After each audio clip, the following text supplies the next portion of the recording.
Haleluya. Karena kemurahan Tuhan yang besar, kita dapat kembali melaksanakan siaran ibadah kita ini dengan tidak kekurangan satu apapun, Bapak Ibu Saudara terkasih dalam Tuhan.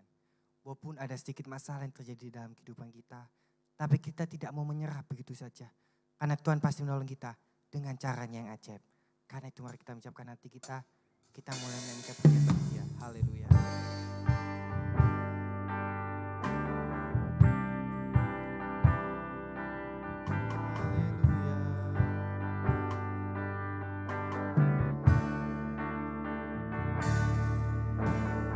Dalam segala perkara Tuhan punya rencana yang lebih besar dari semua yang terpikirkan. Apapun yang kau perbuat,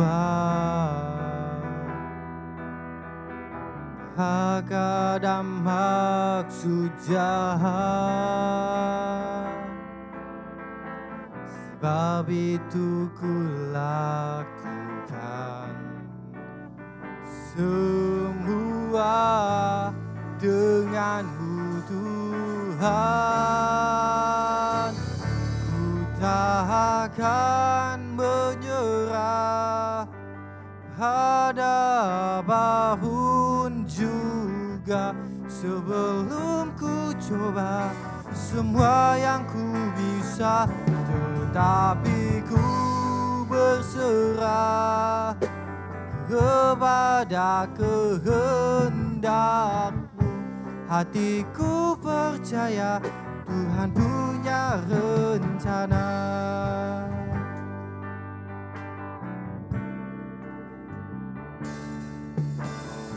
Dalam segala perkara Tuhan punya rencana yang lebih besar dari semua yang terpikirkan.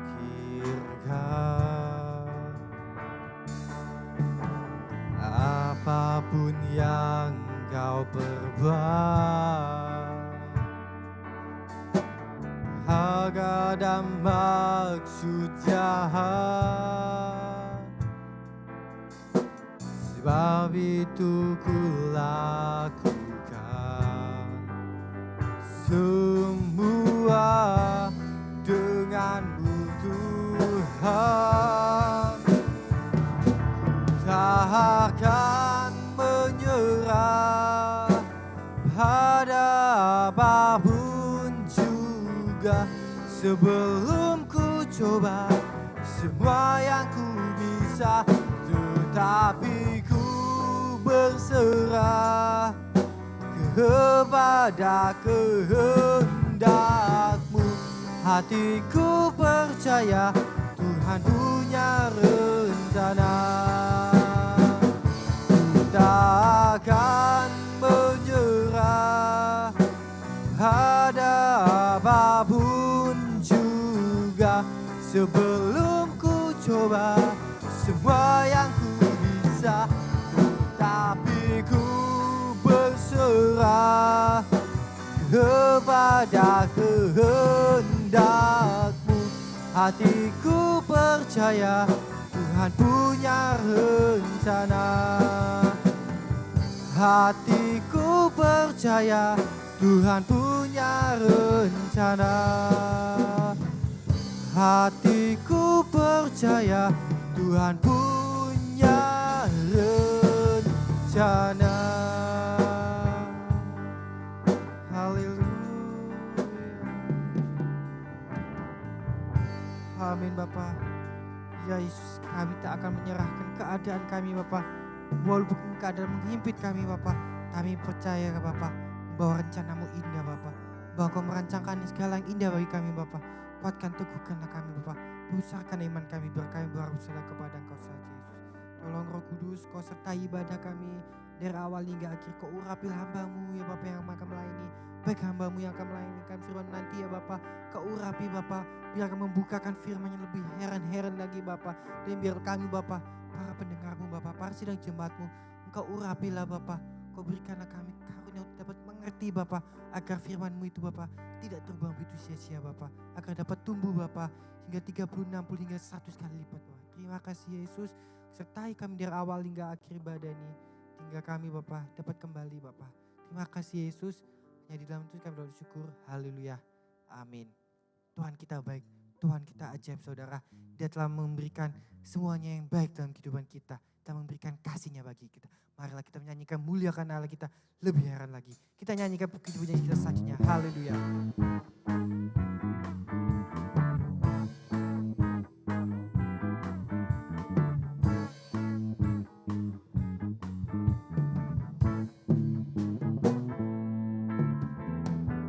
Kau berikan cinta-Mu tiada pernah berkesudahan. Ku ingin nikmati selamanya.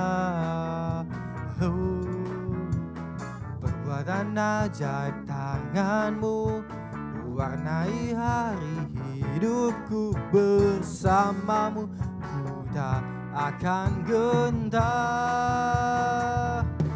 Kau Allah perlindungan hidupku, perisai dan kekuatanku. Kasih-Mu kekal selamanya. Tiada yang lain dalam hidupku, cintaku bagi-Mu. Hanya Engkau kekasihku, cinta selamanya. Tuhan Kau berikan cinta-Mu tiada pernah berkesudahan. Ku ingin nikmati selamanya. Perbuatan ajaib tangan-Mu warnai hari hidupku. Bersama-Mu ku tak akan gentar. Kau Allah perlindungan hidupku, perisai dan kekuatanku. Kasih-Mu kekal selamanya. Tiada yang lain dalam hidupku, cintaku bagi-Mu. Hanya Engkau kekasihku, cinta selamanya. Kau Allah perlindungan hidupku, perisai dan kekuatanku. Kasih-Mu kekal selamanya. Tiada yang lain dalam hidupku, cintaku bagi-Mu. Hanya Engkau kekasihku, cinta selamanya. Hanya Engkau kekasihku, cinta selamanya. Hanya Engkau kekasihku, cinta selamanya.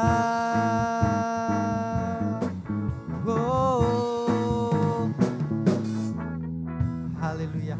Begitu besar cinta saudaranya saudara kita, bahwa kita masih bisa merasakannya Bapak. Marilah kita terus mengucap syukur. Kita melihat karya-Nya besar dalam kehidupan kita. Mari kita mempersiapkan hati kita. Kita mau mendengarkan daripada kebenaran firman Tuhan. Mari kita sebelum itu kita menyanyikan pujian-Nya. Karya terbesar.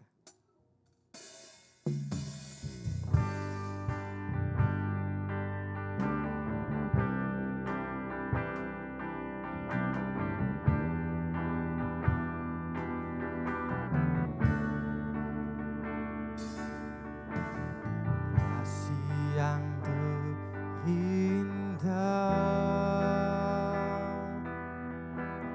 hati yang mulia,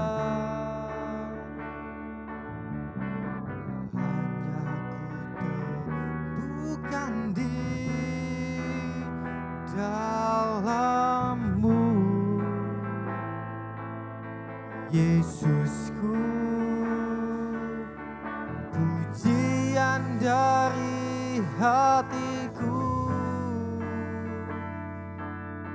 selalu di setiap waktuku,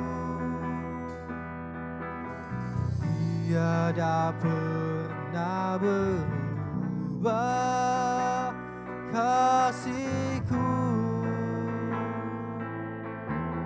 Oh, karya terbesar dalam hidupku, pengorbananmu yang selamatkanku.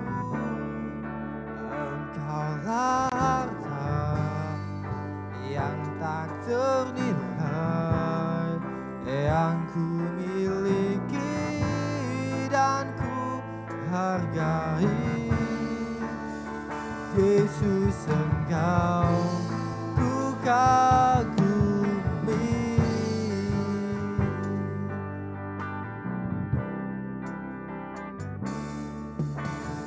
Kasih yang terindah, hati yang mulia, hanya ku temukan di dalam-Mu, Yesusku. Pujian dari hatiku, selalu di setiap waktuku, tiada pernah berubah kasihku. Oh, karya terbesar dalam hidupku, pengorbananmu yang selamatkanku. Engkaulah harta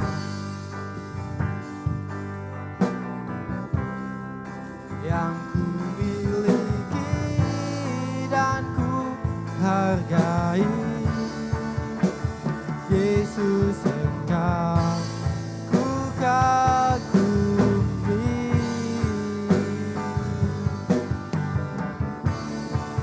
Karya terbesar dalam hidupku, pengorbananmu yang selamatkanku. Engkaulah harta yang tak ternilai, yang ku miliki. Haleluya, haleluya, haleluya. Hargai. Glory, haleluya, Yesus, haleluya. Engkau ku Glory, haleluya, Yesus. haleluya, Yesus, Engkau haleluya, haleluya. ku kagumi. Haleluya, haleluya, Yesus. Terima kasih Yesus, Tuhan. Engkau ku Amin, kagumi. haleluya. Bapa, di dalam nama Tuhan Yesus Kristus kami percaya Engkau Allah yang dahsyat, Engkau Allah yang luar biasa, Engkau ada hadir dimanapun kami berada. Mari Roh Kudus, Engkau yang berbicara, Engkau yang berfirman, Engkau yang bekerja, Engkau yang berkata-kata di dalam hati kami yang paling dalam, singkapkan rahasia kebenaran firman Allah pada hari ini supaya kami boleh mengerti kehendak dan rencana Allah di dalam hidup kami, sehingga nama Tuhan dipermuliakan. Segala kuasa yang bukan daripada Allah dipatahkan, dihancurkan aja di dalam nama Tuhan Yesus Kristus. Biar Roh Kudus yang boleh bekerja, biar Roh Kudus yang boleh berbicara, biar Roh Kudus berfirman di dalam hati kami yang paling dalam, supaya kami boleh mengerti firman-Mu dan menurut melakukan telah hormat kemuliaan hanya bagi Allah yang Maha Tinggi, yaitu Tuhan Yesus Kristus. Hanya di dalam nama besar Tuhan Yesus Kristus kami alaskan doa hidup kami. Haleluya Yesus, haleluya. Yang percaya katakan amin. Puji Tuhan, saya bersyukur kepada Allah di dalam Tuhan Yesus Kristus. Kalau saat ini saya ada karena kasih dan kemurahan Tuhan yang luar biasa dan dahsyat di dalam kehidupan kita. Judul firman Tuhan pada hari ini adalah ciptaan baru. Jadi kita lihat bahwa bahwa Allah bisa melakukan perkara yang tidak bisa dilakukan oleh kehidupan manusia itu sendiri. Jadi luar biasa. Jadi judul firman Tuhan pada hari ini adalah ciptaan baru. Dalam 2 Korintus pasal 5 ayat ke-17, demikianlah firman Tuhan. 2 Korintus pasal 5 ayat 17, demikianlah firman Tuhan.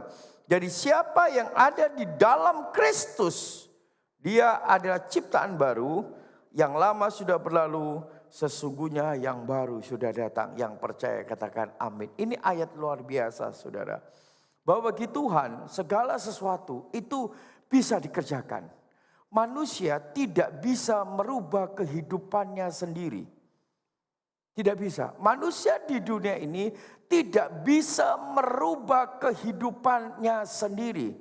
Waktu manusia diciptakan, manusia serupa dengan gambar daripada Allah. Tetapi karena manusia jatuh di dalam dosa, saudara, maka manusia kehilangan gambar daripada Allah dan manusia hidup jatuh di dalam dosa. Dan waktu manusia yaitu Adam dan Hawa bersatu saudara, mereka melahirkan anak. Tetapi kita harus tahu waktu anak mereka dilahirkan, mereka sudah jatuh di dalam dosa. Jadi sudah ada benih dosa dalam kehidupan Adam dan Hawa. Jadi waktu mereka saudara bersatu sebagai suami istri ya, dan Hawa mengandung dan melahirkan, maka ada benih dosa ya yang ada di dalam kandungan daripada Hawa. Jadi waktu anak mereka lahir saudara, itu ada benih dosa. Dan benih dosa inilah saudara yang akan menghasilkan perbuatan-perbuatan jahat. Alkitab mengatakan di dalam Roma pasal ketiga ayat yang ke-23, manusia telah jatuh di dalam dosa dan telah kehilangan kemuliaan Allah. Karena semua orang telah berbuat dosa dan telah kehilangan kemuliaan Tuhan. Jadi karena awal pertama ya manusia sudah jatuh di dalam dosa, yaitu Adam dan Hawa saudara. Jadi waktu Adam dan Hawa jatuh dalam dosa, mereka bersatu sebagai suami istri dan Hawa mengandung dan melahirkan. Yang jadi masalahnya ini saudara, waktu Adam dan Hawa menyatu sebagai suami istri, mereka di dalam keadaan dosa. Jadi sudah ada benih dosa di dalam diri Adam dan dalam diri Hawa karena tidak taat melakukan firman Allah, karena mereka makan buah yang dilarang oleh Tuhan. Dan itu menjadi sebuah masalah yang besar saudara. Ini masalah yang paling besar saudara. Saya katakan masalah yang paling besar di dalam kehidupan manusia. Manusia tidak bisa merubah dirinya sendiri. Karena di dalam diri manusia itu sudah ada benih dosa. Ini mengerikan saudara. Jadi manusia tidak bisa merubah kehidupannya. Karena manusia pertama yaitu Adam dan Hawa saudara, itu sudah jatuh di dalam dosa. Jadi waktu mereka melakukan hubungan suami istri, mereka melahirkan juga saudara benih yang dimana ada dosa. Karena awal sumbernya Adam dan Hawa itu adalah orang berdosa. Dan waktu mereka menyatu sebagai suami istri di dalam keadaan berdosa, akan melahirkan keturunan yang berdosa. Dan ini sebuah masalah saudara. Karena itu manusia di dunia ini saudara tidak bisa merubah kehidupannya saudara. Kenapa saudara? Karena benih manusia, sifat karakter daripada manusia sudah ada benih dosa sejak di dalam kandungan saudara. Ini yang mengerikan saudara. Jadi manusia itu sudah terjebak, terikat oleh dosa saudara. Kenapa? Ya karena keturunan awal pertamanya Adam dan Hawa itu sudah jatuh dalam dosa, lalu mereka bersatu sebagai suami istri, lalu Hawa mengandung dan melahirkan, saudara, itu dalam keadaan mereka sudah berdosa. Sehingga melahirkan anak-anak yang sudah tercemari oleh dosa. Kecuali kalau Adam dan Hawa waktu bersatu di Taman Eden, di dalam keadaan mereka belum jatuh di dalam dosa, mereka bersatu sebagai suami istri lalu melahirkan anak, saudara. Benih mereka, anak yang dilahirkan oleh Adam dan Hawa itu tidak ada dosa. Kenapa? Karena Adam dan Hawa belum jatuh dalam dosa, belum dicemari oleh dosa. Sehingga waktu mereka bersatu sebagai suami istri, lalu mengandunglah Hawa dan melahirkan anak, saudara. Maka anak mereka anak yang tidak ada dosa. Kenapa? Ya karena Adam dan Hawa belum jatuh di dalam dosa. Sehingga melahirkan anak-anak yang tidak ada dosa karena Adam dan Hawanya belum jatuh dalam dosa. Tapi yang jadi masalahnya, saudara, bahwa Adam dan Hawa sudah jatuh dulu di dalam dosa, lalu mereka menyatu sebagai suami istri, dan Hawa mengandung dan melahirkan keturunan yang juga berdosa. Karena itu Rasul Paulus berkata, aku ini manusia celaka. Apa yang aku mau perbuat baik, aku tidak melakukan. Kenapa? Kenapa Rasul Paulus mau berbuat baik, tetapi yang baik tidak dilakukan, tetapi yang jahat? Kenapa? Karena ada benih dosa di dalam kehidupan Rasul Paulus, dan itu sudah turun-temurun sejak daripada kejatuhan Adam dan Hawa. Jadi ngeri, saudara ya. Jadi dosa itu mengalir. Turun-temurun, saudara. Kenapa? Karena sumber pertama manusia itu sudah jatuh di dalam dosa. Sehingga waktu mereka melahirkan keturunan, keturunan mereka adalah keturunan yang berdosa. Itu ngeri. Karena itu manusia tidak bisa merubah kehidupan mereka sendiri. Karena sumber daripada mereka waktu lahir, itu sumbernya dari benih orang berdosa. Ngeri, saudara.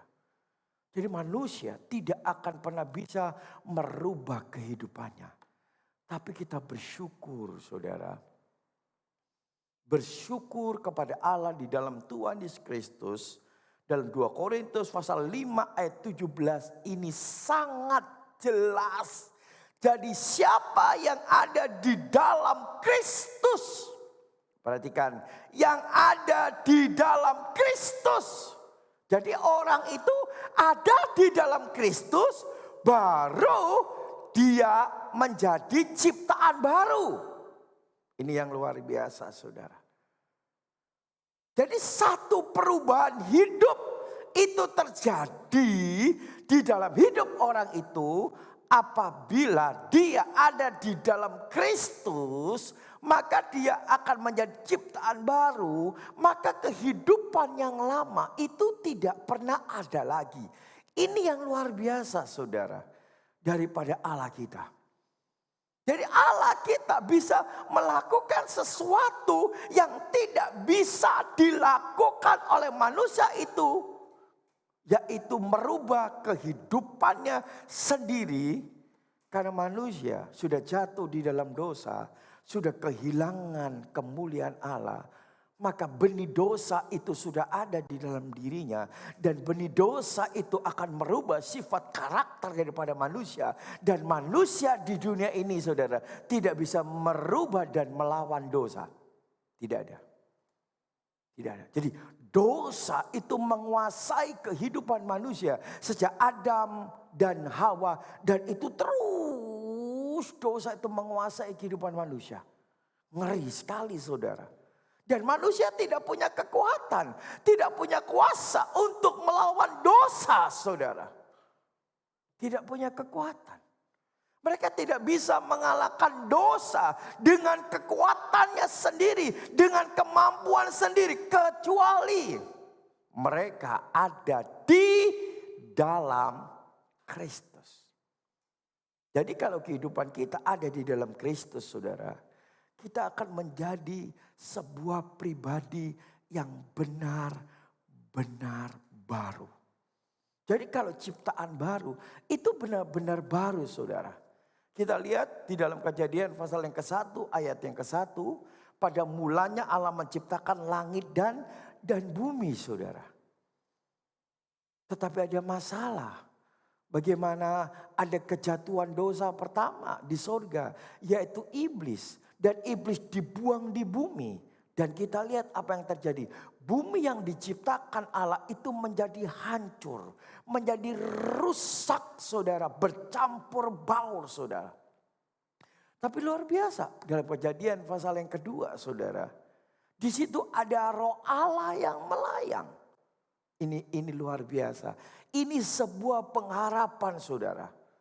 Bahwa serusak apapun sebuah kehidupan, saudara, kalau ada roh Tuhan yang boleh bergerak dan bekerja, apa yang rusak itu akan bisa dipulihkan dan benar-benar diciptakan menjadi sesuatu yang sangat baru, saudara. Itu yang luar biasa. Dan ini terjadi dalam Kejadian pasal yang ke-1 ke-2. Waktu bumi hancur, saudara. Tidak berbentuk karena kejatuhan iblis yang dibuang dari sorga di bumi. Ini luar biasa, saudara.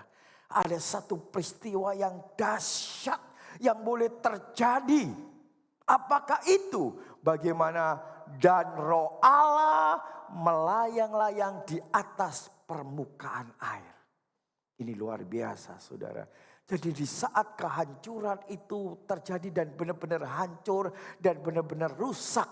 Tidak ada kehidupan, yang ada hanya kegelapan, saudara. Yang ada hanya kematian, saudara.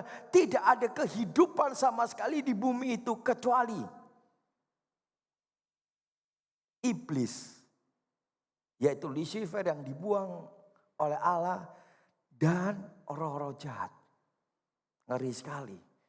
Jadi bumi mengalami sebuah kegelapan yang paling gelap, di mana tidak ada kehidupan apapun melainkan hanya kehidupan daripada iblis, kehidupan daripada roh-roh jahat yang menguasai dunia. Jadi saudara renungkan betapa rusaknya dunia, betapa hancurnya dunia, di mana dunia tidak ada kehidupan melainkan sebuah kegelapan yang paling gelap, saudara. Dan di situ yang ada hanya iblis dan roh jahat. Betapa ngerinya dunia waktu itu. Tetap ini yang luar biasa, saudara. Ini yang dahsyat. Dan roh Allah melayang. Aduh, ini yang dahsyat, ini yang luar biasa. Kenapa saya katakan ini yang dahsyat dan luar biasa? Justru di dalam kerusakan yang begitu rusak, saudara, Allah hadir. Amin. Ini yang luar biasa. Ini yang dahsyat. Di saat kerusakan itu terjadi, di saat kehancuran itu terjadi, di saat kegelapan yang paling gelap itu terjadi, disitulah yang luar biasa, saudara, Allah hadir. Buktinya apa ini? Kejadian 1 ayat kedua. Luar biasa. Dan roh Allah melayang-layang di atas permukaan air. Jadi di saat semua hancur, di saat semua rusak, dan di situ ada kekuatan roh jahat, ada iblis, semua menyatu di dunia ini. Di saat kerusakan itu terjadi, roh Allah melayang dan mulai bergerak. Saudara, saya katakan di hadirat Allah, dunia sekarang mengalami kerusakan secara moral. Moral dunia mulai dan benar-benar sudah rusak.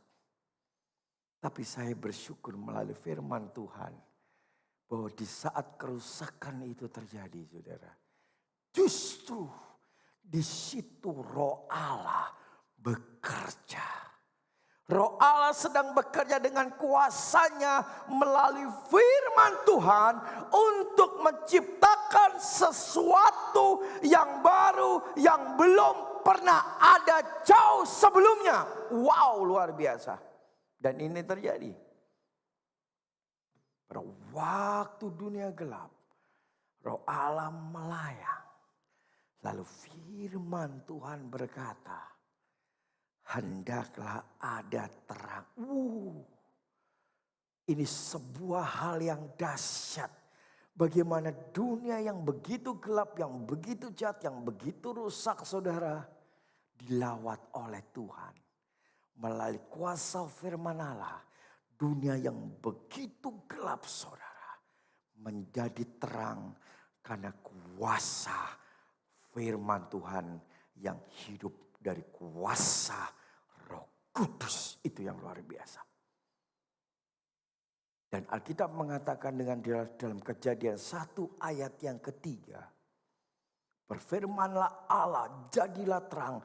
Lalu terang itu jadi. Saudara, kau bisa melihat sebuah kekuatan kuasa Roh Tuhan. Dan kuasa firman Allah itu punya otoritas yang begitu dahsyat. Yang begitu kuat. Bagaimana tidak begitu kuat dan begitu dahsyat, saudara? Dunia yang gelap. Dunia yang rusak.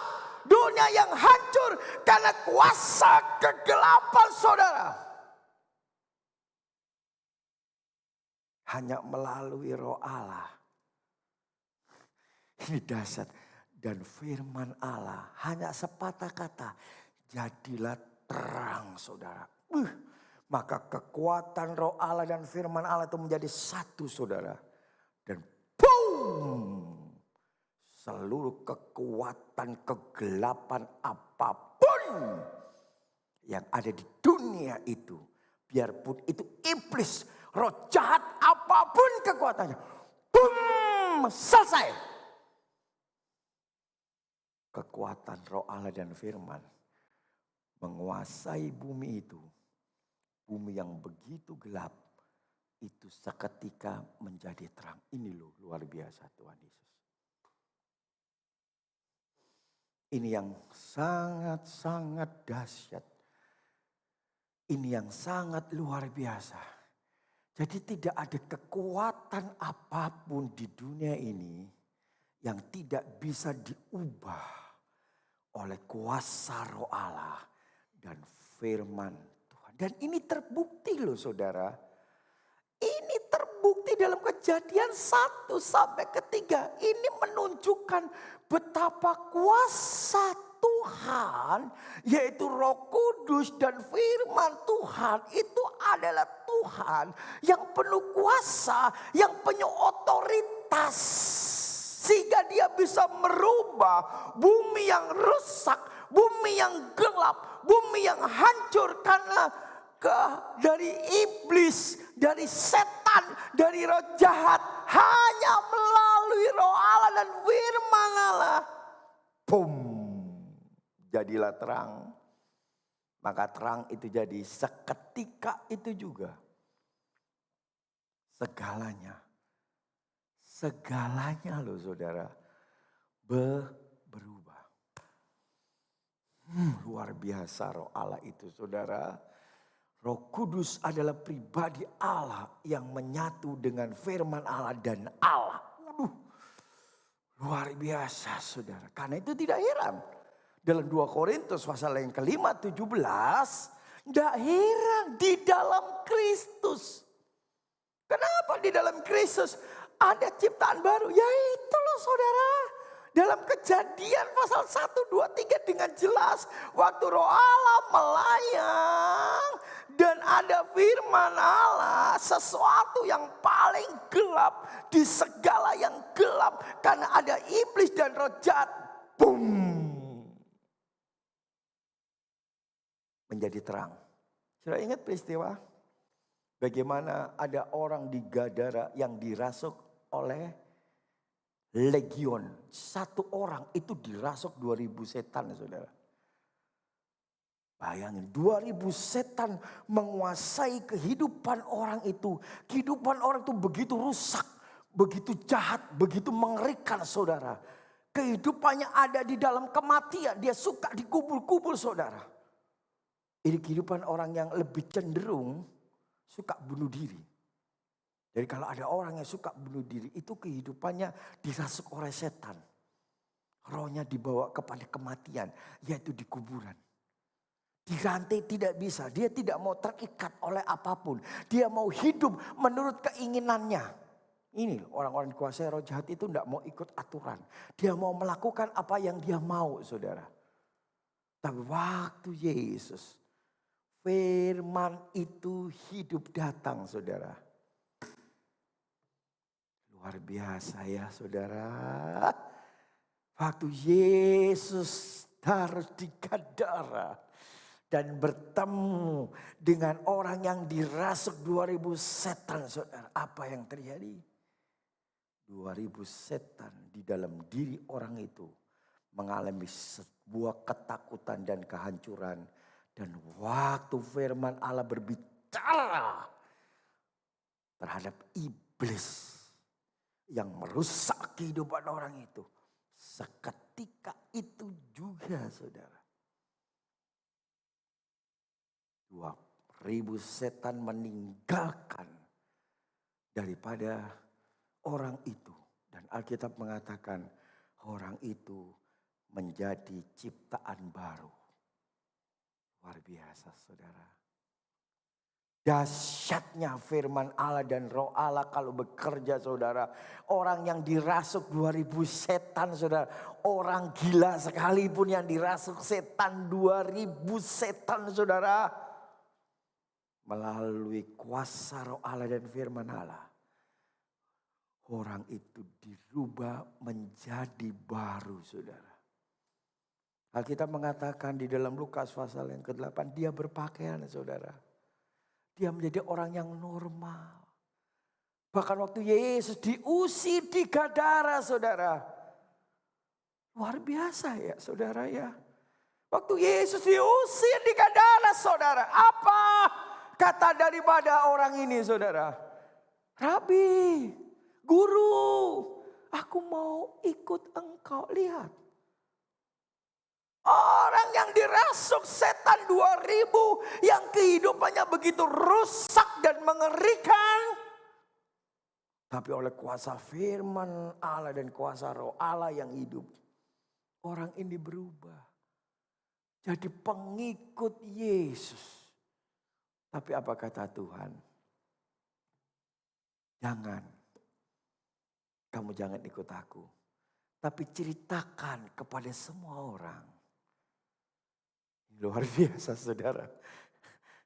Bahwa aku mengasihi engkau. Saya merenungkan saudara. Waktu orang ini di Gadara. Dan dia sangat terkenal saudara. Karena kejahatannya. Karena kehidupannya yang dirasuk oleh setan saudara.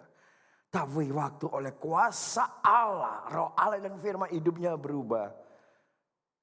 Saya percaya orang-orang melihat dia. Hanya melihat dia saja saudara. Hanya melihat dia saja saudara. Maka orang-orang akan tercengang-cengang. Dia gak perlu bersaksi. Gak perlu. Karena saya percaya dia sudah dikenal di daerah itu. Dan tiba-tiba dia pulang ke rumahnya. Ketemu bapak ibunya. Gimana? Bapak ibunya gak tercengang? Semua seisi rumahnya akan tercengang. Seluruh desa akan tercengang. Tetangga-tetangganya akan tercengang. Luar biasa saudara. Ini sesuatu yang dahsyat. Kalau Allah bekerja saudara. Dia bisa merubah sebuah kehidupan seburuk apapun. Sekalipun dirasuk oleh setan 2000 sekalipun saudara. Kalau Allah yang bekerja oleh kuasa Roh Kudus dan firman-Nya. Orang itu akan membuat orang lain terkenyang, tercengang. Karena dia melihat orang ini benar-benar adalah ciptaan baru. Benar. Waktu dia pulang di Gadara. Kita lihat penjaga babi itu sampai heran melihat. Loh, ini orang ini kan dirasuk setan. Yang banyak membuat keonaran. Yang banyak membuat masalah. Loh. Sekarang kok sudah berubah. Loh, itu lihat kuasa Tuhan. Saudara, kalau kita ada di dalam Kristus. Saya suka ayat 2 Korintus pasal ketiga ayat 18. Ayat ini sangat jelas dikatakan demikian. Allah itu, roh itu Tuhan. Di mana ada roh Tuhan, di situ ada kemerdekaan. 2 Korintus 3 ayat 18 kalau tidak salah. Sebab Tuhan adalah roh. Dan di mana ada roh Allah, di situ ada kemerdekaan. Jadi orang yang lahir, saudara, dari Allah, ada benih Allah, ada firman Allah, ada roh Allah yang menguasai kehidupannya. Dia adalah orang yang merdeka. Dia orang yang tidak bisa diikat oleh kekuatan kuasa apapun. Contoh ini loh saudara. Orang yang di Gadara ini loh saudara. Itu 2000 setan loh saudara. 2000 setan mengikat, menguasai, mengontrol hidupnya. Sehingga dia menjadi orang yang punya karakter setan. Dan orang-orang takut terhadap dia, menjauh terhadap dia. Tapi waktu roh dan firman Allah menjamah melawan dia. Selesai itu 2000 setan saudara. Di dalam kehidupan daripada orang itu. Dan orang ini benar-benar menjadi ciptaan baru. Yang membuat orang-orang tercengang. Yang membuat orang-orang tidak habis pikir bagaimana tidak. Orang yang dirasuk 2000 setan kehidupannya yang begitu mengerikan tiba-tiba berubah. Menjadi benar-benar baru. Karena itu betapa dahsyatnya Allah kita saudara. Allah bisa merubah kehidupan manusia di dunia ini seburuk apapun kehidupan orang itu. Bahkan seorang penjahat sekalipun yang paling jahat, saking jahatnya saudara, dia harus dihukum di atas kayu salib bersama dengan Yesus. Yang dijadikan dosa harus memikul dosa Yesus di atas kayu bersama dua orang penjahat yang paling jahat. Di saat itu karena saking jahatnya saudara. Dia disalib bersama dengan Yesus.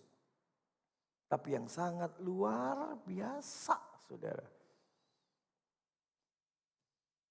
Roh Allah bisa merubah kehidupan daripada siapa saudara? Penjahat itu saudara. Satu penjahat tidak mau diubah. Karena memang tidak mau. Karena tidak mau percaya kepada Yesus. Dia menolak Yesus. Dia menolak firman Allah. Kalau kehidupan orang yang satunya beda. Dia tidak menolak firman Allah. Saya percaya selama pembunuh yang bertobat di sebelah kanan Yesus itu. Aku percaya. Selama 6 jam. Yesus menyampaikan firman Allah. Dia mendengar firman Allah saudara.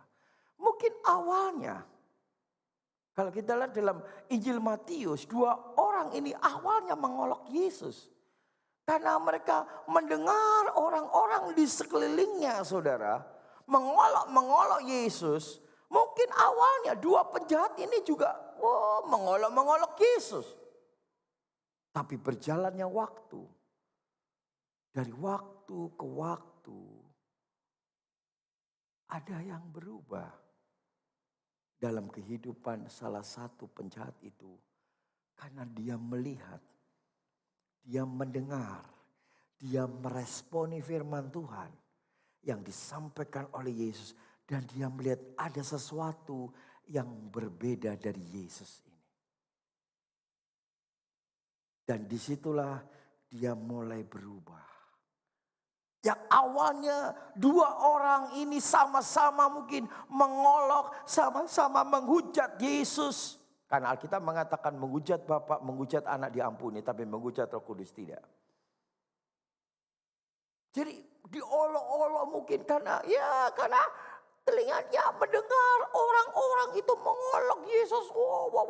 Begitu dia terpengaruh, saudara. Dengan orang, akhirnya dia juga ikut mengolok Yesus, menghasut Yesus. Dua orang ini awalnya. Tapi pada waktu, ini luar biasa saudara. Berjalannya waktu. Lalu dia melihat firman itu mulai berbicara. Firman itu mulai berkata. Dia merasakan ada satu kuasa. Luar biasa saudara. Satu kuasa aliran hidup itu mengalir di dalam hatinya. Masuk di dalam hatinya saudara. Dan di saat Yesus mulai berbicara, firman itu mulai berkata-kata. Firman itu mulai hidup dan mulai bekerja. Dan di saat salah satunya itu membuka hati menerima firman Allah itu saudara. Di situ satu kuasa bekerja.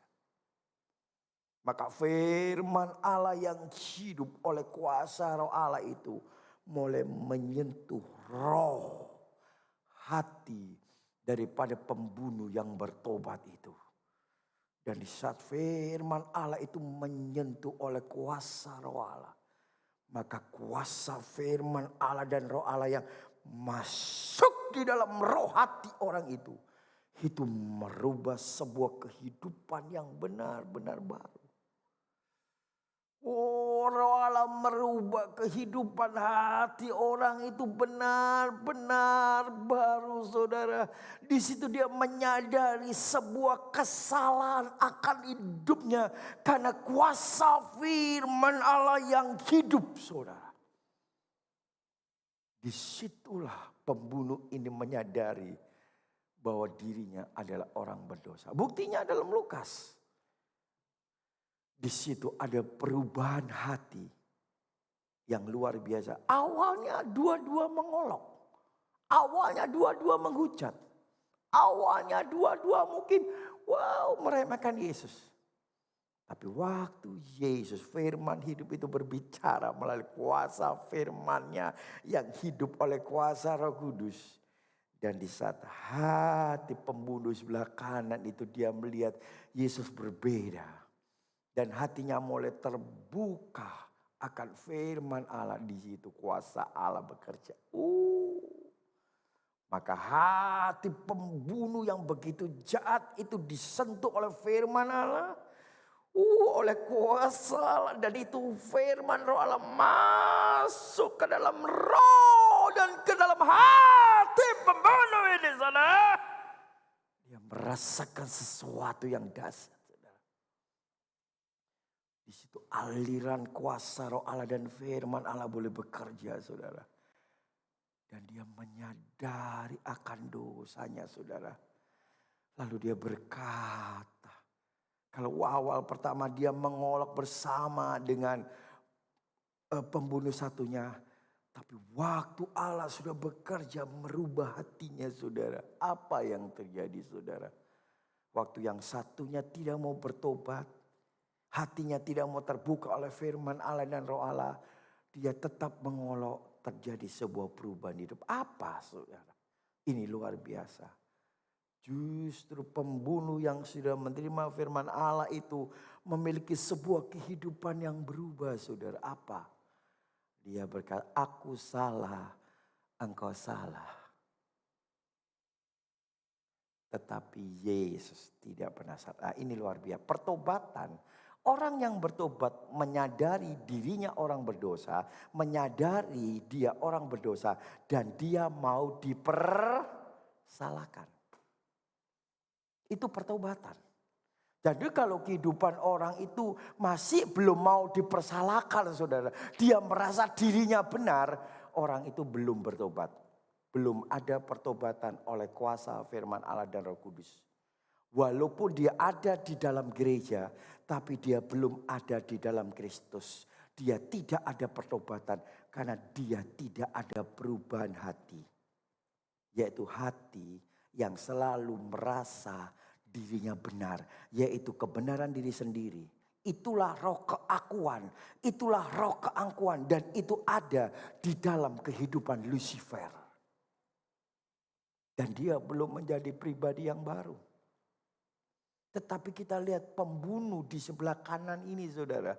Dia menjadi pribadi, buktinya apa dia menjadi pribadi yang baru saudara? Dia mau dipersalahkan. Karena dia menyadari bahwa aku salah. Ini luar biasa.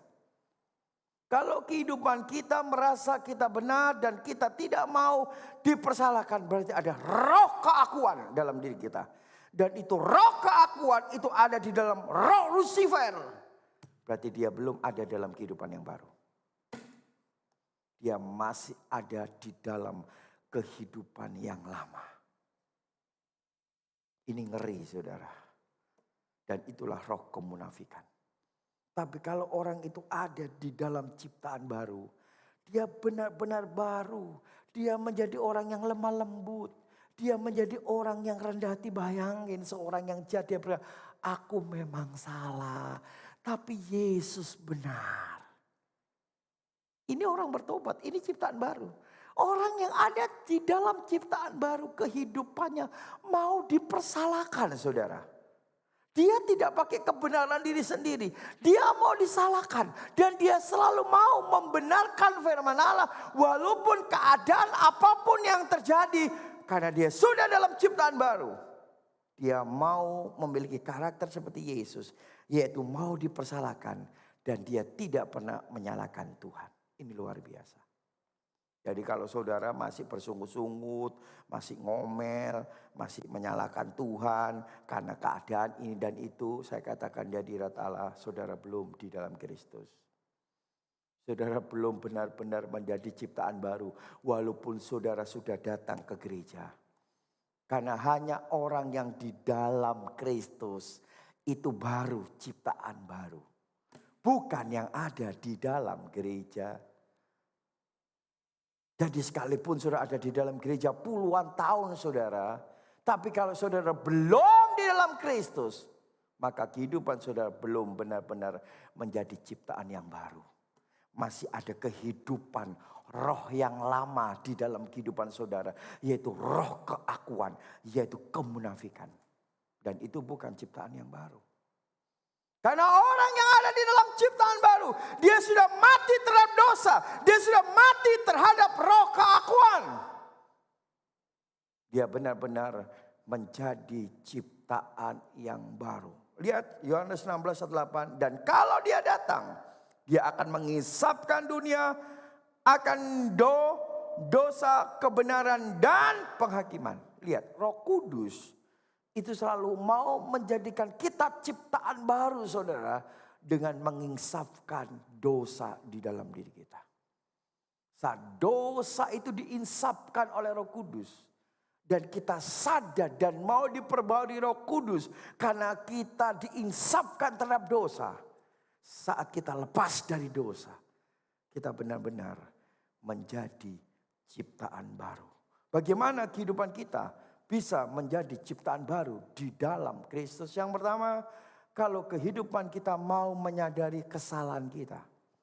Kita lihat di dalam Yohanes 21 ayat 17.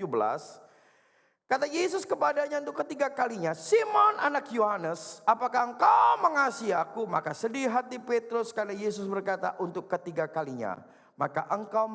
Apakah engkau mengasihi aku?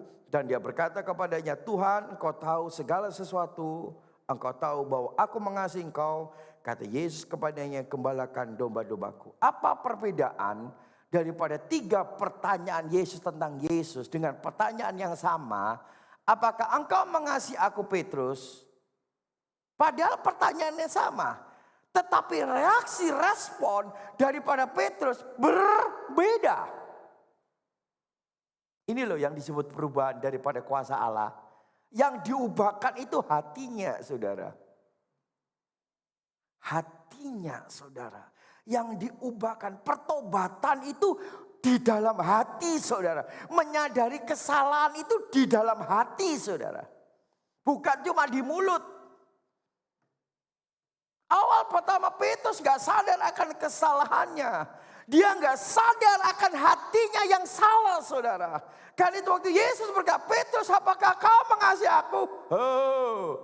Belum tahu Tuhan, aku mengasihi engkau. Oke. Petrus, apakah engkau mengasihi aku? Dek. Petrus sudah kaget loh. Kok 2 kali Tuhan tanya aku? Lupa Petrus, dia sudah habis menyangkal Yesus 3 kali. Lupa dia hal itu. Tapi Petrus mungkin mulai kaget. Ibarat mulai gelagapan, orang Jawa bilang. Loh kok? Iya Yesus, aku mengasihi engkau. Gembalakan dombaku.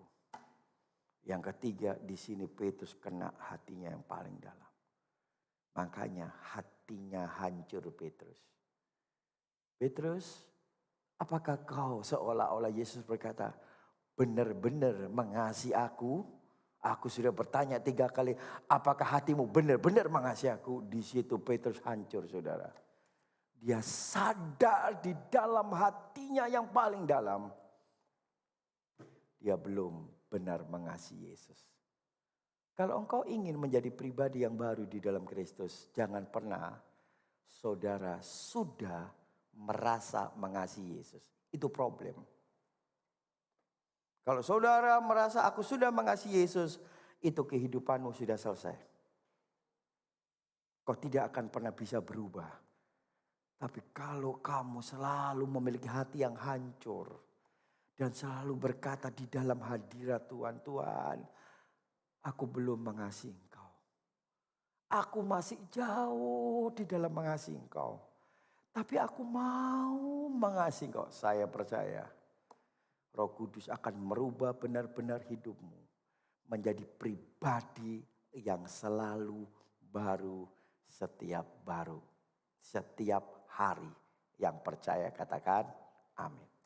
Yang kedua saudara, yaitu kita kembali terhubung dengan Bapa.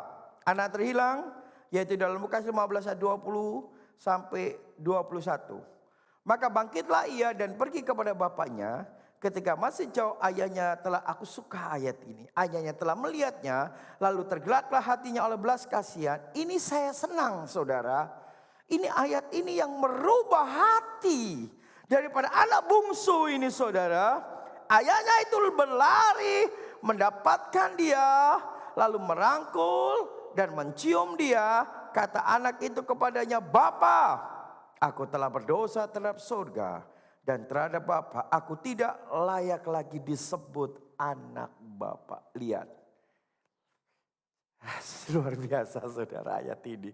Bagaimana tidak seorang anak yang begitu durhaka kepada bapaknya. Dia minta warisan, bapaknya belum mati. Dia ambil uangnya dan bapaknya ditinggal. Dan dihabiskan tiba-tiba saudara. Semuanya hilang. Tapi untuk kita berubah dari kehidupan yang lama, kita harus kembali kepada Allah untuk mendapatkan kasih Bapa. Selama anak itu tidak pernah kembali kepada Bapa, selama itu juga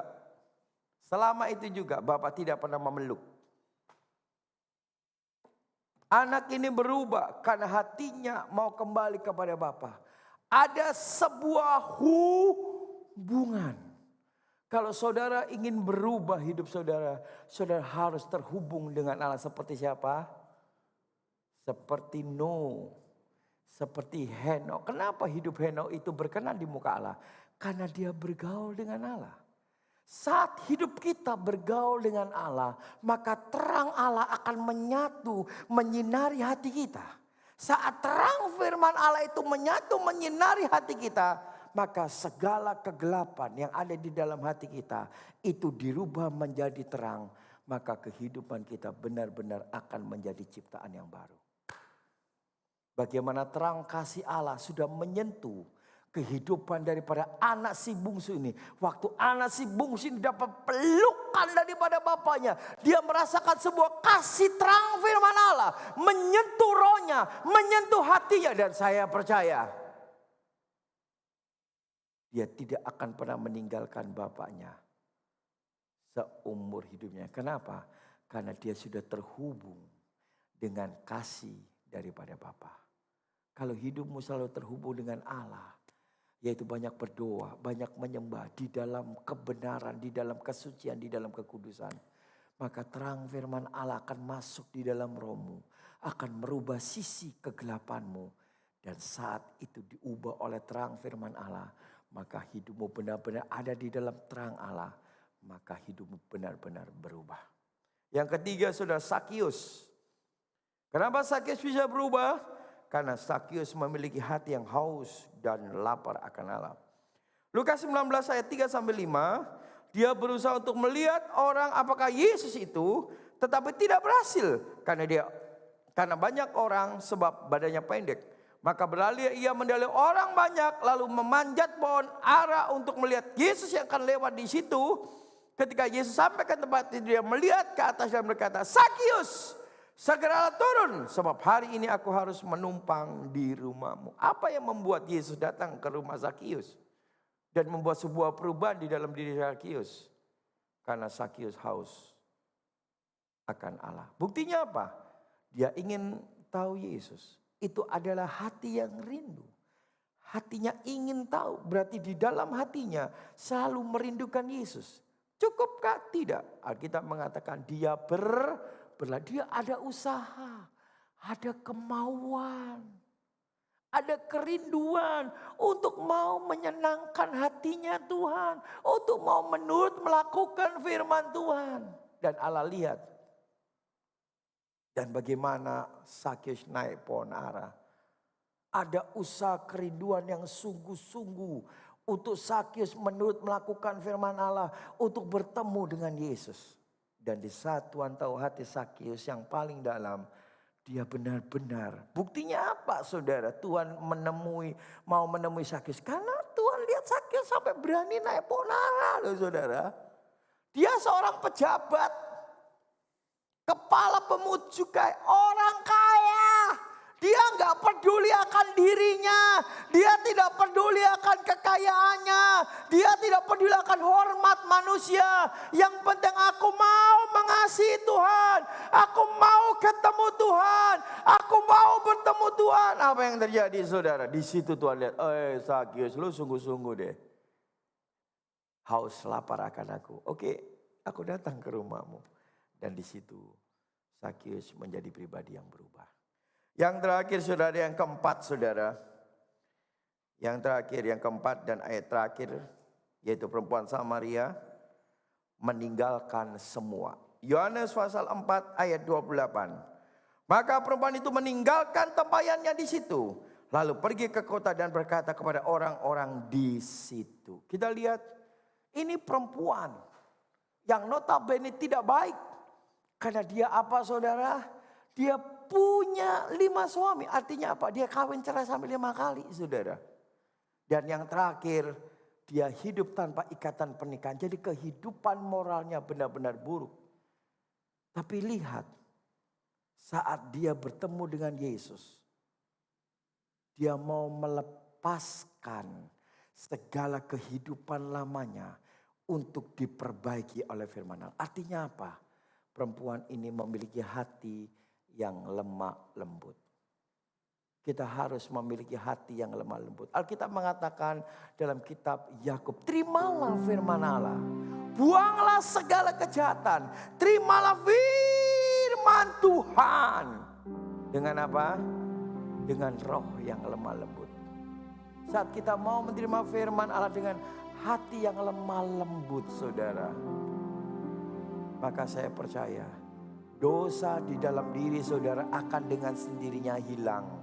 Saat hatimu tidak keras dan menerima firman Allah dengan lembut. Oh haleluya Yesus. Maka firman Allah akan merubah hidupmu. Benar-benar baru. Ora basira la wala wala wala. Shira la base. Mari Roh Kudus. Tidak ada barang mustahil bagimu Tuhan. Untuk merubah hidupku Tuhan. Firman. Tak bagi kakiku terang bagi jalan. Bagi kakiku terang bagi jalanku. Oh haleluya. Veroseke nama songgora la wala wala wala. Shekera la wala wala wala wala wala wala wala wala wala wala. Shekera la wala wala wala wala. Tidak ada yang tidak bisa dirubah oleh Roh Allah dan firman Allah. Karena firman Allah dan Roh Allah adalah pribadi Allah. Semua bisa diubah oleh Allah. Asalkan kita mau bertobat. Kita mau menyadari kesalahan kita.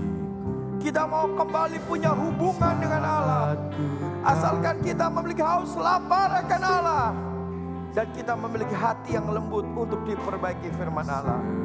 Saya percaya kalau hal itu ada di dalam hidup saudara, berarti saudara ada di dalam Kristus. Dan saudara benar-benar adalah ciptaan yang baru. Firman-Mu pelita bagi kakiku, terang bagi jalanku. Waktuku bimbang, waktuku bimbang dan hilang jalan. Amin. Tetaplah Kau di sisiku. Haleluya. Dan takkan ku takut. Amin. Asal Kau di dekatku, besertaku selamanya. Oh, firman-Mu pelita bagi kakiku, terang bagi jalanku. Terang bagi jalanku. Haleluya. Terang bagi jalanku.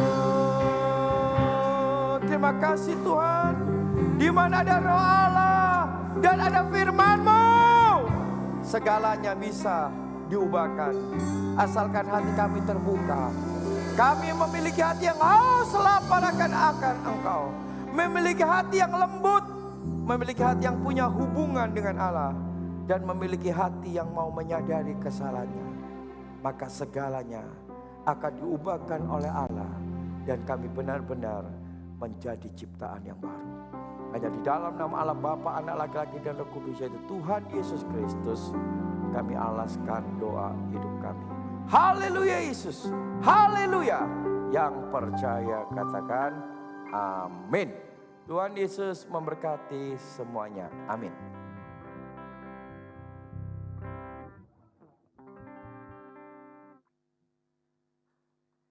Udah selesai.